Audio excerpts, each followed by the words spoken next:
My name is Chuck Yarbrough, and I teach at the Mississippi School for Mathematics and Science, and I want to welcome you to Sandfield Cemetery. First of all, I want to give yourselves a round of applause for being here on a Wednesday afternoon. It's kind of the thing in Mississippi that people come and they ask you, "Where are you?" and you say, "Oh, I'm in the cemetery." And some places they think that's kind of unusual, but not here. But thank you, we're so glad you're here. My job is to welcome you, to give some thanks, and to tell you a little bit about the program. First of all, this is the 13th time we've done this here at Sandfield Cemetery, beginning in 2006. On behalf of the Voices in Harmony Choir, on behalf of the United Harmony Choir at MUW, and on behalf of my MSMS African American History class, I want to welcome you. But we wouldn't be here without a lot of help from a lot of folks. And I'd like to first recognize Mayor Robert Smith and the City of Columbus. His staff helped to beautify the cemetery, put this wonderful stage up here so you can actually see me, although unfortunately that also means you get to see me clearly. But thank you to Mayor Smith. We appreciate you very much.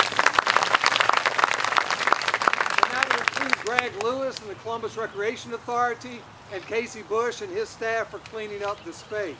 I'd also like to give a great shout out, as we already have, to the Galaxy Garden Club and Martha Jo Mims for placing the new state historical marker here at Sandfield Cemetery, one of the most historic spots in town. So let's give them another round of applause. I'd also like to thank my school administration, Dr. Jermaine McConnell and Kelly Brown, who are my administrators, and all of our staff who really do support a slightly balding history teacher who thinks it's okay to bring kids to the cemetery on a regular basis. So I want to give them a real shout out, seriously, the MSMS staff. And there are a couple of other folks we need to thank, and that really has to do with all of you in one sense. Mona Vance Ali and the staff at the Columbus-Lowndes County Library Archives are absolutely essential to student research and empowering young people to make firmer understanding of the community and its story, but also then to share that with you. It's a wonderful resource. There were insightful people here in this community who almost 50 years ago now established that archives and literally carried in boxes resources from the county courthouse to the archives. So I want to give them a shout out for maintaining them and also making them available to the public. We have a lot of elected officials here with us. If you're a member of the City Council or the State Legislature, I'd like to ask you to stand, please, and let us give you a round of applause. I see a lot of you there. Don't be bashful.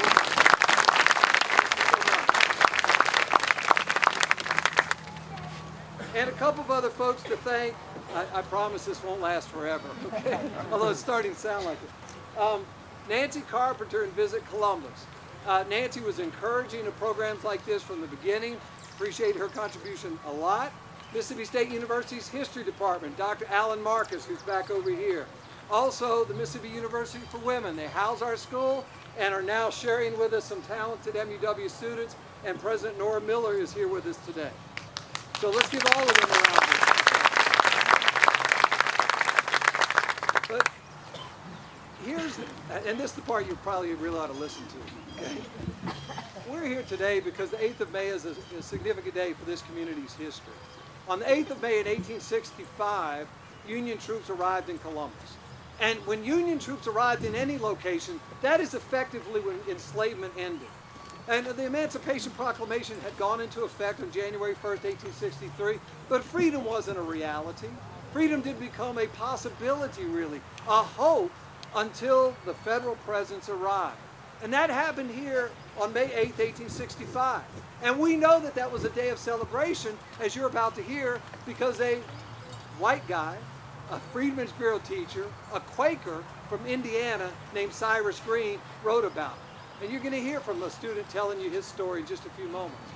But that doesn't explain why we're here. For a century, the African American community in this county, in this city, celebrated the 8th of May as an Independence Day. And it kind of faded out in the 1970s or 80s with a few exceptions at rural churches and in households and people talking about how things were when they were kids. And then in 2006, a student came to me, a high school student. Name was Renita Holmes from Louisville, Mississippi. And Renita came to me, and Renita, who is here with us, I'm going to ask her to stand in a minute. Renita came to me late in the month of February as the president of VIH and said, Mr. Yarbrough, can you help us put together Black History Month program? And in my memory, that was February 25th, maybe February 26th. And it's too late to put together a Black History Month program at the end of February. So we talked. And I said, Renita, there's another date of historic significance in this community, and it's the 8th of May. She had been a Tales from the Crypt performer the year before. And we talked about, let's get together next week and let's think some on whether or not we can do a program that contributes to the community.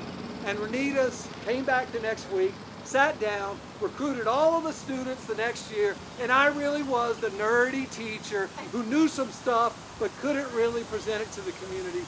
And we're here today because 13 years ago, Renita Holmes was willing to contribute to her community. And you're here today because 13 years ago, Renita Holmes was willing to contribute to her community. We're all here today with the lesson and example that any one of us can make a difference by deciding to contribute to our local community. So the last thank you is to Renita, who I'd like to have stand, and let's give her a big round of applause.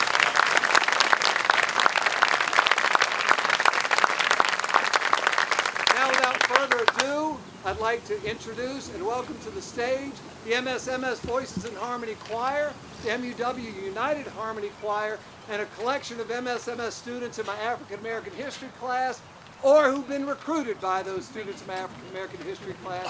And this is the 8th of May Emancipation Celebration 2019. Thank you for being here.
Good afternoon.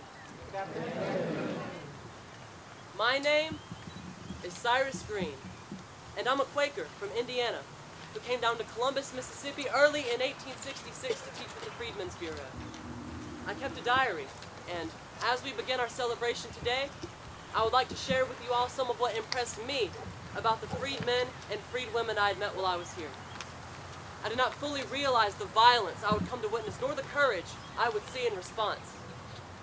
On February 12, 1866, I wrote of threatened horrors. Night school tonight. We heard a hint this evening that there was talk among the Southern chivalry and Yankee haters of setting fire to the Wayside Hospital, and thus we put an end to our work there. I hope there is no danger, yet it may be so. The ex-Confederates did not stop with the rumor, though. We received a letter threatening death if we were to continue to educate the freed people. And I remember the strength and resolve my African American friends had exhibited in the face of this promised danger. We went to the residence of John Robert Gleave, one of the leading colored men here and our special friend. They, the colored guard, after the meeting when about 90 were present, armed as they had means.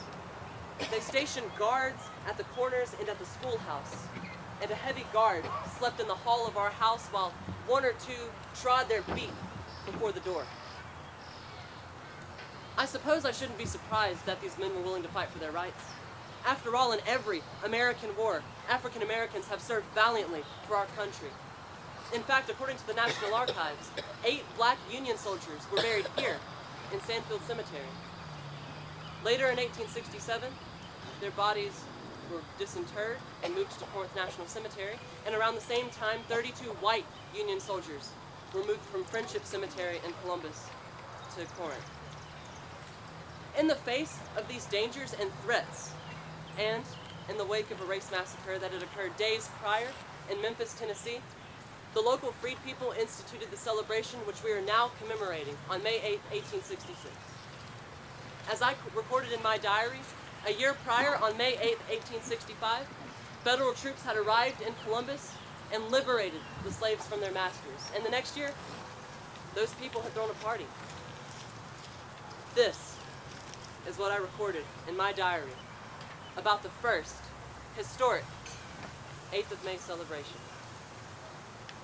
May 8th, 1866. Today was a day long to be remembered by many of the African race here. It was their first celebration and commemoration of their freedom. 1 year ago this morning, federal troops had arrived in this place and had proclaimed the slaves free. Robert Gleed spoke some very much to the point. But the grand display and crowning success of the day was the May party at night and the supper. I will only say here that it was a splendid success. Little, I presume, would our friends at home dream that this people could bring together a company of their own so well and tastefully dressed to witness the coronation of their May Queen and to listen to the speeches and replies of the occasion. The supper table was covered not only with the whitest linen, but an enigmatic profusion of cakes, meats, candies, and blended tastefully with flowers, leaves, and every conceivable beauty culled from nature's great laboratory. To crown all, everything passed off smoothly. And although there was rain falling profusely outside, the performers were often cheered by loud claps of thunder as though the heavens, too, were in ecstasy. There was a rain of joy in each heart, which beamed out through every face as pleasantly as the smile of a bride. Today, we continue the celebration they began.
Elegy to the Native Guard by Natasha Trethewey. We leave Gulfport at noon, gulls overhead trailing the boat. Streamers, noisy fanfare, all the way to Ship Island. What we see first is the fort. Its roof of brass, a leaf, half reminder to the men who served there, a weathered monument to some of the dead. Inside, we follow the ranger, hurried though we are to get to the beach. He tells of graves lost in the Gulf, the island split in half when Hurricane Camille hit. He shows us casemates, cannons, the store that sells souvenirs, tokens of history long buried. The Daughters of the Confederacy has placed a plaque at the fort's entrance. Each Confederate soldier's name raised hard in bronze. No names carved for the Native Guard. 2nd Regiment, Union men, black phalanx, what is monument to their legacy? All the grave markers, all the crude headstones, waterlogged. Now fish strut among their bones, and we listen for what the waves intone. Only the fort remains, near 40 feet high, round, unfinished, half open to the sky. The elements, wind, rain, and God's deliberate eye.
But my William was a great man. He was born into slavery here in Lowndes County in 1855. As a matter of fact, I was too, only I was born in 1862. As a boy, my husband was called Willie, and even though he and his family were enslaved, he still had a role model who set an extraordinary example for him. His father was Simon Mitchell, and Mr. Mitchell was also enslaved. However, in spite of being legally held as someone else's property, he still did his best to make a way out of no way.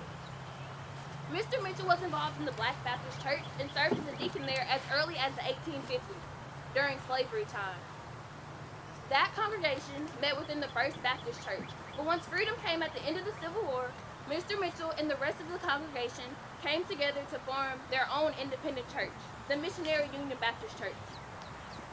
I was just a child at the time, but I knew it was courageous for my elders to step out from under the thumb of local whites and establish that church.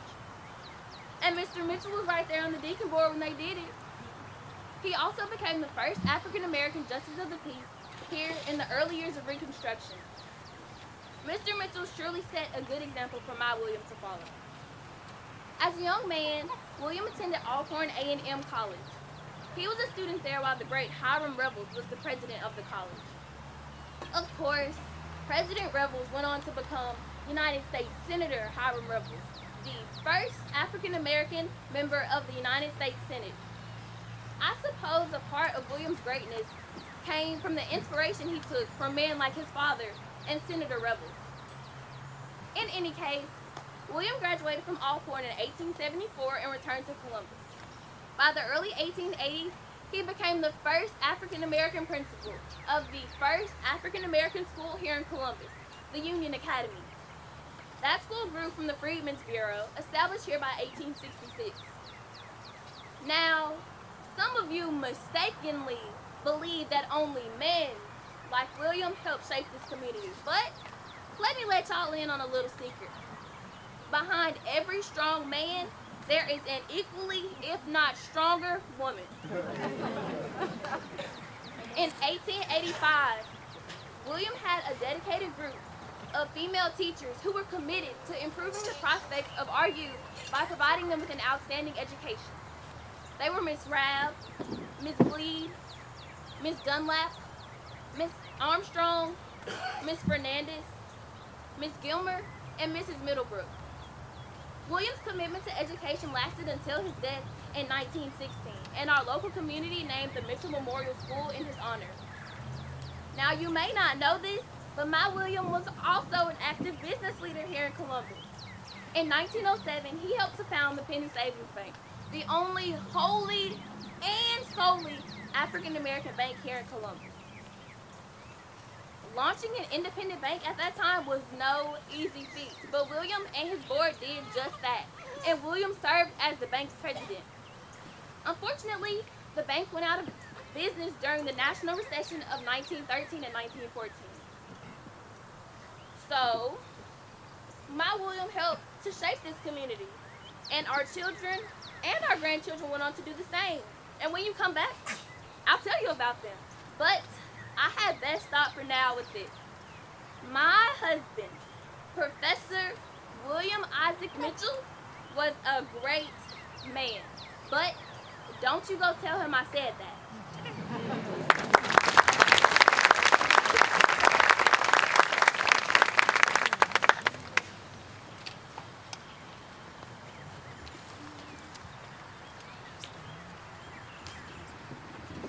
Oh Lord, I want you to help me. Saying, oh Lord, I want you to help me. Help me on my journey. Help me on my way. Oh Lord, I want you to help me. While I'm waiting, I want you to help me. Saying, while I'm waiting, I want you to help me. Help me on my journey. Help me on my way. Oh Lord, I want you to help me. While I'm singing, I want you to help me. Saying, while I'm singing, I want you to help me. Help me on my journey. Help me on my way. Oh Lord, I want you to help me. While I'm praying, I want you to help me. Saying, while I'm praying, I want you to help me. Help me on my journey. Help me on my way. Oh Lord, I want you to help me. Oh Lord, I want you to help me. Saying, oh Lord, I want you to help me.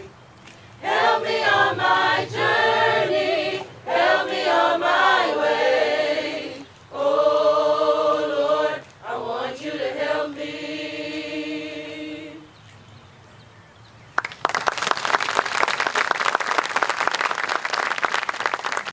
Good evening and welcome to my final resting place.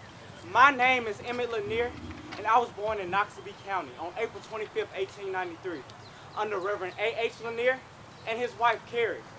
I was one of 5 children. I had 3 sisters and 1 brother. And our parents taught us to be active members of our community. Being a preacher, my father was big on do unto others as you would have them do unto you. And when the U.S. entered the Great War, I thought to myself, I sure would like it if someone protected me and mine from the German hordes. After all, the U.S. government presented the Germans as the most horrid of monsters. That is, when African Americans weren't being presented as such. In any case, since I wanted someone to protect me and mine, I thought it would only be right if I protected others. I was one of hundreds of area black men drafted into the war. And our plan was simple. Join the war and prove our worth. Then maybe, just maybe, we would gain equal and fair treatment. But you know how that goes. We take 1 step forward and they push us 3 steps backwards. But we keep trudging because we know that progress of any kind is better than complacency. My good friend Buck Tabb was enlisted in the Army in March 1918. He joined the 162nd Depot Brigade, ensuring that supplies and ammunition made it to the front lines. In a letter to the local sheriff, he said, "I'm doing just fine out here. If the rest of the boys work as hard as I am working in this army, we'll win this war quick. I'd rather be here with Uncle Sam right now as the war is going on than to be at home, as I feel it my duty to do whatever I can to help my country win this war." And Buck wasn't alone. I registered for World War I on June 5th, 1917. And before long, I was trained and ready to serve. I joined the 365th Infantry Regiment of the 92nd Division. And my good buddy Will, who is also buried right here in Sandfield, joined the 366th Regiment. Our division became famous. We chose the American buffalo as our symbol. Like the Buffalo Soldiers. You know, the nickname that the Native Americans gave African American cavalrymen in the 1800s out west.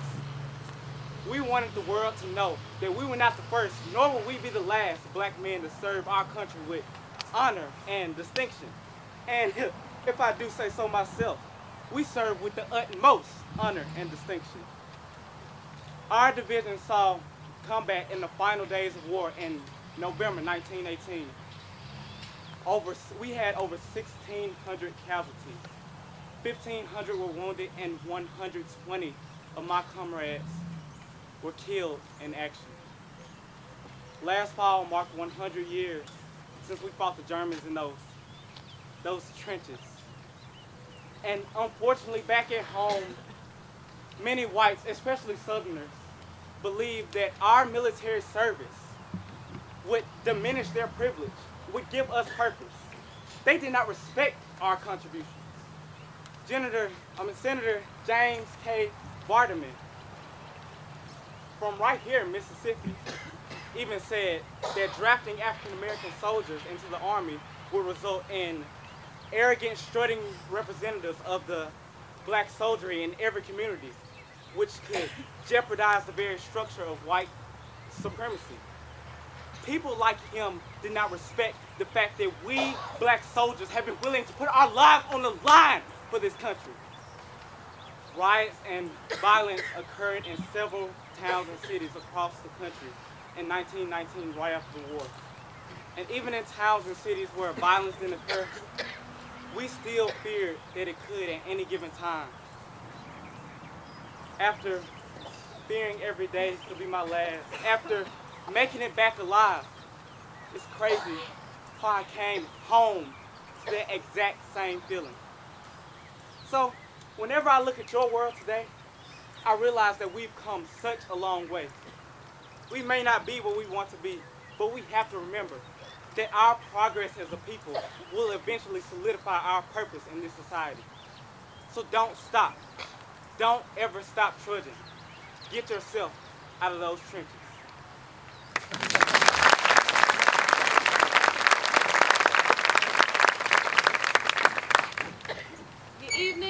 Kiera Monroe, and I will be reciting an original work of mine titled I'm an Open Book. I'm an open book, one of the finest books, of high quality and great intellect, not just filled with good looks. Many can't say, don't judge her based off her cover, for I am never closed. For I'll disclose any secretless secrets you shall want to know. Don't just look, read my pages, with every turn through the chapters. There's some filled with sorrow and masked by laughter. Available to everyone, yet only held by those worthy. Still, they're not patient enough to finish reading my story. Maybe they can't comprehend the depth of my teaching. Or maybe their betraying eyes read to the deceiving. Yes, I've been destroyed, having my pages torn. Yes, I've been not well appreciated, having my story not well adorned. Despite, this book never cringes. My author, my Heavenly Father, wrote me in His own image. My story yet to be experienced by someone who truly cares. Choose any book in this library, and one cannot compare. Until then, I'll lay open on the shelf, untouched and unread, awaiting the next reader to feel my pleasurable pains and perfect imperfections within their head. I'm an open book, a broken book, a resilient but rarely to never misspoken book. Cherish me, open me, read me. I am the Proverbs 31 token book.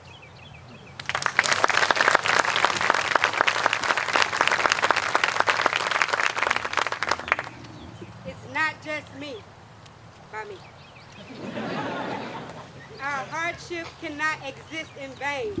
We've gone through too much to tame the memory of our name. I blame the system for what we've lacked to gain. My kids' faces turned away from the shame. Behind my shoulders, I keep them sane. I hope I've ingrained strength and a frame of mind that will help them survive in their lives. And I despise those who look into my eyes and think it's a disguise. And I want them to realize that my cries advise them to see me. The lies tantalize the belief that I will soon be free from this jail that keeps the suffering around so that we cannot leave.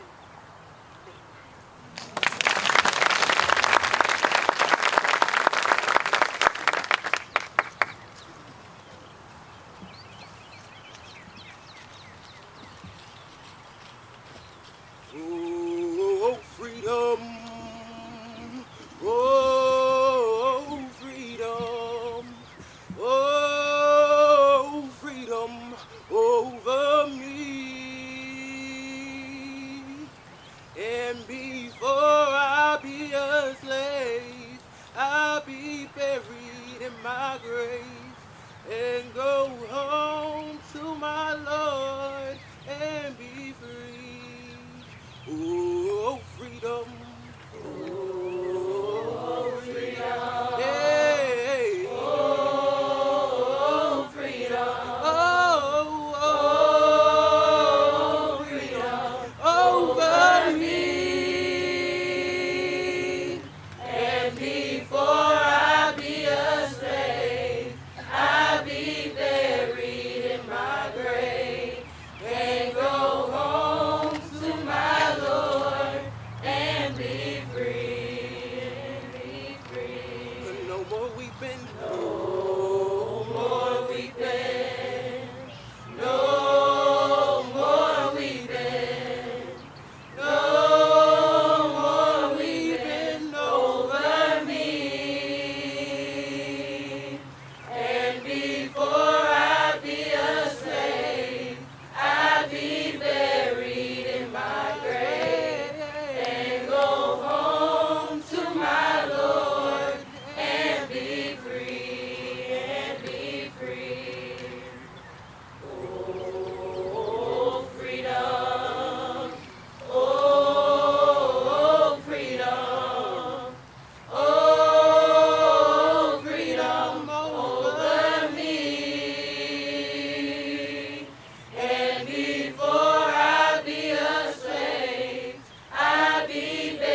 fresh meat, poultry, game, country produce of all kinds. Get them right here at Rab's Meat Market, owner Alan L. Rab. Well, that is what you could have said until my store closed during the Great Depression. Good afternoon. I'm Alan Rab. I was born 1866, right here in Columbus. And I'm the owner of my very own meat market, as you heard, Rab's Meat Market. I mean, honestly, I feel like my story is just the ultimate American success story. You see, I am the son of a man and a woman who were enslaved. But my father bought his freedom before the Civil War. I am one of 6 children, and in my humble opinion, I am the most successful. During the prime of my meat market, discrimination toward African Americans was so bad that some of us decided to take a trip up north. You might have think I would have done the same. But I knew I couldn't leave my family or my meat market behind. I worked hard, stayed in school, and became the owner of my very own meat market. Originally, my meat market was on Market Street, the block house between Courthouse and Main Street. But eventually, it moved to 9th Street and 5th Avenue South. Then I thought to myself, Alan, would it be lovely if you could get any closer to your beloved meat market? So I built a house right next to it in the latest style of that day, Queen Anne. But both my house and my meat market were torn down in the 1960s because MUW had to build faculty housing. Did you want oysters? Hey you, would you like some sauce? Well, consider it done. Business for me came naturally. My father, Jack Rab, was born around 1830, and he became a retail grocer. He owned a garden that went by both names, Temperance Garden and Rab Garden. And in fact, if you go on down yonder to the old Barrow School building, you'll be standing right where it was. But before all of that, he was enslaved by a man named Alexander Rab. But my father was savvy and clever, and he bought his and my aunt's freedom. And to think people said he wasn't a free man when the Lowndes County Courthouse records showed that he was by 1862. Being a slave taught my father the importance of hard work, why it's meaningful, and how far it can take you in life. So he instilled that in all 6 of his children to work hard and go to school until the age of 18. And work hard we did. But of course, I would be remiss if I forget about my brother, Simon. You see, Simon was 5 years my junior, and, dare as I would say, was almost as successful as yours truly. He became a waiter in a hotel in Memphis, Tennessee, only to die and be buried here in 1914, just like me. Although my meat market was successful, prejudice created a system against African Americans, keeping them from taking a more active role in society. In fact, in 1890, Mississippi constituted a literacy test, targeting black folks who were inadequately educated. Those are the obstacles that stood before me in my life, and I wanted my children to do the same. One of my sons, Louis, set a great example. Lord knows I'm so proud of that boy. He earned 1 bachelor's degree, 2 master's degrees, and continued advancing work at Tuskegee University and John Andrew Hospital. He lived to see the age of 101, passing on to join the rest of his family in 2015. And I am proud to say that over a century after Rab's Meat Market, our great-great-grandchildren are still benefiting off the success along with crafting their own. At some point in your life, if you're in need of some dire inspiration, come on down to 9th Street and 5th Avenue South. My meat market and my house may be gone, but the Rab legacy shall live on. And then, in your downtime, ask yourself these 2 questions. Self, what are you going to do today? How can you use your life to inspire true success in others?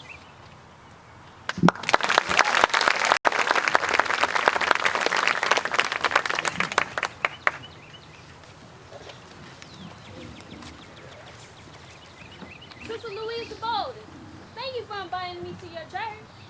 I hope the next General Missionary Baptist meeting can be held here at Missionary Union Baptist Church, since your husband, Reverend Bolden, is leading the way, establishing new churches across northeast Mississippi. How you doing? You seem distressed. Sister Fannie Lewis, I cannot believe that the state legislature voted to send Hiram rebels to the U.S. Senate over one of our local legislators. I believe my husband, the revolutionary Reverend Jesse Freeman Bolden, would have been an excellent choice. You know, he was a part of the House of Representatives. Born in 1820, my husband was educated in Philadelphia schools and under a Quaker education and served in a distinguished fashion in his community. He pastored churches in St. Louis, Philadelphia, and then Chicago, and was among the first African Americans to come to Mississippi with federal troops and Natchez arriving in 1865. He started the first emancipation celebration in Natchez on January 1st, 1866, and was the first man in Mississippi to petition Congress so that free slaves would have the right to vote. And when he moved to Columbus in 1867, he chartered Missionary Union Baptist Church and was the first Republican to speak at the Lowndes County Courthouse. He was also able to vote to ratify the 15th Amendment to the U.S. Constitution during his time at the State House. He was a part of the first Board of Trustees at Alcorn A&M College. Doesn't that sound like a U.S. Senator to you? But of course, the Jackson Clarion Ledger didn't think so. All they could call him was black, fat, and 40. Things should be different by now. It's 1870s, for heaven's sakes. But I guess when the newspaper editors think that all African Americans are inferior, all you can expect to do is read comments that support that notion. So true. When my husband, Reverend James M. Lewis, and I passed, our church building was torn down to make faculty housing at MUW. I hope they might respect what James had built, but I guess not. When it comes to our history, it certainly hasn't always been respected or preserved. That's why men like my Jesse, Senator Glee, and State Representative Glenn are running for seats now. James told me about his time in St. Louis. He told me it seemed like it was better there, but we both felt like we had to better our community where we are now. That's why back in June, he introduced a bill so that all ages between 5 and 21 would have access to a better public education. But I'm worried that schools will still be segregated and that we will still have to worry about whether or not our children will have a fair shot. That's why he is so politically active. He feels that it is his duty to not only preach to the people, but also lead them with great instruction. I have so much respect for him because he feels that it is his duty to empower others. You know that's how it is in my family too? My parents and my brothers and my sisters were all hard-working, church-going contributors to our community. They were leaders, but not from a pulpit like my James. My father, Jeff Hughes, was a blacksmith, and my mother, Sophie, was a laundress. They weren't the most glamorous jobs, but they made a way for our family. My siblings and I did likewise, working hard and contributing. I was a laundress like my mother. My sister Janie's husband, Washington Jones, was a locomotive fireman working hard on the railroad. We were all church-going folks, especially when James became pastor of 10th Street Baptist Church on South Side. James also worked as an insurance agent at Mississippi Beneficial Life Insurance Company. He contributed to our community in so many ways. So hard work and spiritual attitude were a cornerstone in our community during my time, and I suppose they will be for all time. Both are hope for struggling members of our community, and hope builds us all up. Hallelujah, sister. Even though we have been disenfranchised, demoralized, and disrespected, we must overcome just as our husbands did. We shall overcome.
afternoon, good people of Columbus.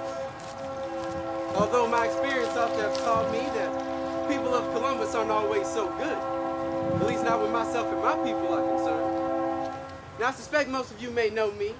I'm Mississippi State Senator Robert Glee, a notable business owner and political leader in Columbus and Lowndes County after freedom came in 1865. In fact, I was the organizer and featured speaker at the very first 8th of May celebration in 1866. Now, of course, I wasn't always so distinguished and powerful. Like the vast majority of my people, I was enslaved before and during the Civil War. At the age of 17, I was living in the grips of slavery in Virginia. And the only reason you know me as the accomplished man I am today is because I took my destiny into my own hands. And like so many others like me that understood that the Civil War was a freedom struggle, I escaped. And unfortunately, I was captured outside of Columbus. And since I refused to acknowledge that any slaveholder owned me, Mississippi laws of 1863 required that I be sold back into slavery.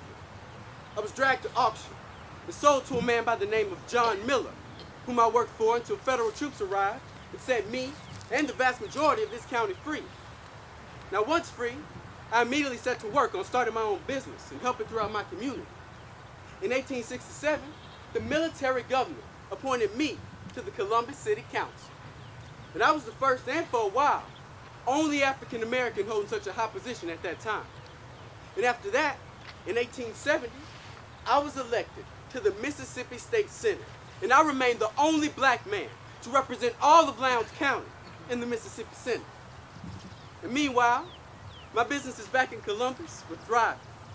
Now, you may have heard of Gleaves Corner. My store was right across the corner from the Lowndes County Courthouse. And at that time, I owned 295 acres of farmland, 3 city lots, a general store, and a comfortable family home. Now, I stood in this community as a leader and as an example to follow. But while I'm speaking about my family, I was blessed with a hard-working wife, Susan, 3 sons, and a lovely daughter, Anna Louise. Things weren't always easy for my family. My success, it brought tension and violence upon my household. Most local whites couldn't conceive of freedmen as their equals. And when I ran for sheriff of Lowndes County in 1875, jealous white men invaded my home, shot into my furniture, and shredded Susan's clothes. Unfortunately, my family was able to flee to the safety of the woods. And on that same night, the night of November 2nd, 1875, I was leading a voter parade throughout Columbus.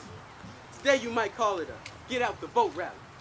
Now, as we moved through downtown, a mob led by Jacob Hunter Sharp attacked us. They shot into our group, killing 4 innocent black men and wounded 3 others. And I owe my life to a friend that hid me in his well that night. The next day, hardly any of my people voted for fear of their lives. The dream of freed men and freed women being fully accepted as citizens seemed dead after that night. And I testified to those events before Congress, but there was no federal help that would come to restore the protections of the Constitution upon me and my people. Neither President Grant nor Congress were willing to protect black citizens from violence and terror. And convinced that neither Columbus nor the rest of Mississippi was safe for me and my family, we moved to Galveston, Texas. And after we fled, my property and businesses were seized by local white men, and I had no recourse to preserve either. Now, I wasn't surprised by the white man's actions, but my family and I suffered nonetheless. But like so many others at that time, we persevered. I guess you could say we made a way out of nowhere. My daughter, Anna, became a teacher in Columbus and then in Texas. And my son, John Roberts, became politically active in New York. And as for me, well, I continued to fight for the advancement of my people after moving to Texas. I spoke widely to churches and civic groups about black business and political participation. And I even had the honor of speaking at the Texas State Convention.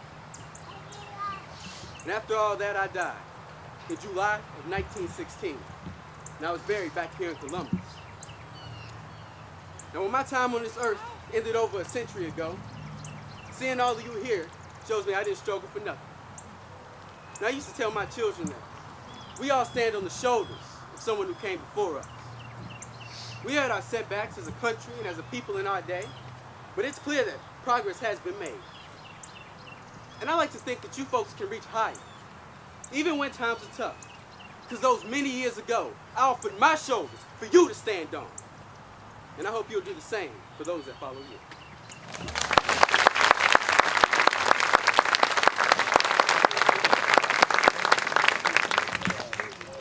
I so lift every voice and sing, sometimes referred to as the African American National Anthem, was performed first as a poem for Lincoln's birthday in 1900 at the Stanton School in Jacksonville, Florida. Stanton School Principal James Weldon Johnson wrote the words to introduce honored guest Booker T. Washington. The poem was later set to music by Johnson's brother, John. Please stand and join us in singing Lift Every Voice and Sing.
Thank all of you for coming, and let's give Voices in Harmony and United Harmony Choir a huge round of applause. Folks, we hope that our presentation this evening has caused you to think. And students have heard me say many times, Elizabeth Cady Stanton said it first, that when men and women start to think, the first steps in progress are taken. We as a community have got to know each other's story. And I hope that you will walk away from here with just a little bit more inspiration to turn to the person next to you and ask them, what's your story? And remember that when you do that, you're looking into the face of another child of God. Thank you so much.